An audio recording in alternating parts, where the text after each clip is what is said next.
Біз қиын қыстау заманда өмір сүріп жатырмыз. Мұнай мен қазба байлық ел дамуына негіз бола алмайды. Сондықтан шынайы нарықтық экономикаға көшу керек. Әйтпесе Қазақстан көш соңында қалып қояды. Елдің дамуы талқыланған бүгінгі жиынды Тоқаев осылай бастады. Президент үкіметке ұйқыдан оянып, өршіл болу керектігін айтса, әкімдерге инвестиция тартыңдар деп пәрмен берді. Қысқан қымбатшылықтың тақымын босатып, жұрттың табысын арттыру бойынша бірқатар нақты тапсырма жүктеді жауаптыларға. Тілшіміз Саят Ермек жалғастырсын. Алдымен үкімет басшысы, оның орынбасарлары мен бірқатар өңір әкімдері президентке елдегі экономиканың жайын баяндады. Қағаздағы әдемі есептерді тыңдап болған соң Тоқаев жағдайға көңілі толмайтынын ашық айтты. Ел экономикасы былтыр 3%, ал жыл басталғалы шамамен 5% өсім көрсеткен. Алайда бұл құрғақ сандар көңілді қанағаттандырып, оптимизм тудырмауы тиіс. Керісінше, экономикалық өсімді одан бетер арттырудың қосымша көздерін іздеу қажет деді Тоқаев. Бұл үшін Смайылов пен оның кабинеті өршіл болып ынта танытуы керек. Если сейчас не создать прочный фундамент, қазір сапалы экономикалық өсімге қажетті берік іргетас құрмаса, халық табысының стагнациясы қыр астында тұр. Сарапшылардың есептеуінше, Қазақстанның табыс деңгейі жоғары елдер санатына өту үшін жыл сайын 6% деңгейінде, яғни ағымдағы қарқыннан 1,5 есе жоғары өсуді қамтамасыз ету қажет.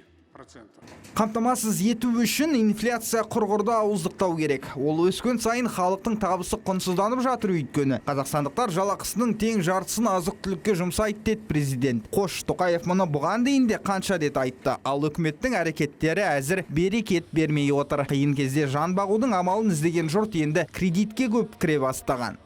бірақ мұндай ахуалдың әлеуметтік және саяси салдары өте ауыр болуы мүмкін. Тіпті банктердің өзіне қауіп төндіруі ықтимал. Несиені ең алдымен пайда әкелетін бизнеске, яғни тиімді жобаларға беру керек. Сонда жалақысы жоғары жұмыс орындары пайда болады. Жұрттың кәсіпкерлікпен айналысуға ынтасы артады. Бір сөзбен айтсақ, азаматтардың табысын көбейтуге мүмкіндік туады. Азық-түлікті арзандату үшін Тоқаев кәсіпкерлерге қоймалар мен көтерме тарату орталықтарын салуға көмектесуді жүктеді. Әсіресе жаңа зауыттар ашып, жұмыс орындарын құрып, инвестиция құйып жатқандарға мемлекет оң көзбен қарап қолдау білдіреді деп уәде берді. Өйткені олар ертең бюджетке салық төлейді. Айтпақшы, қазынаға соңғы 5 жылда 30 триллион теңге қаражат кем түскен. Бұл Қазақстанның 2 жылдық бюджетіне тең ақша. Сондықтан макроэкономикалық саясатты өте байыпты жүргізуді жүктеді Тоқаев. Яки бюджет тапшылығын, мемлекет қарызын және ұлттық қордан аударылатын трансфертті реттеу қажет. Бұл мәселеде де баяғы жартас сол жартас президент айтып жатыр, ал биыл ұлттық қордан 800 миллиард артық алатын Кабминнің құлақ асқысы жоқ. Ұлттық қорға жармаса беруді доғару қажет. Мен бұл туралы осыған дейін де талай рет айттым. Нацфонд – это средство будущих поколений. Мы должны использовать его ресурсы только в необходимых случаях, в кризисные периоды. Следует в полной мере использовать институт государственного частного партнерства и подушевого финансирования, особенно для привлечения инвестиций в социальную инфраструктуру.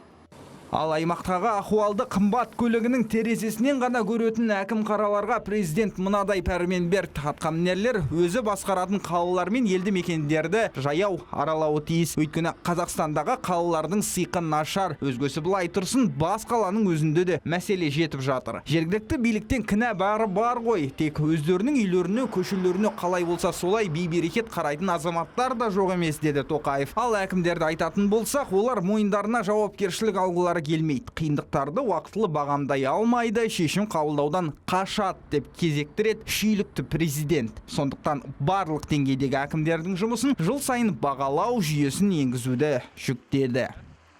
Саят Ермек, Виктор Жигерес, Марат Бейісов, Атамекен бизнес.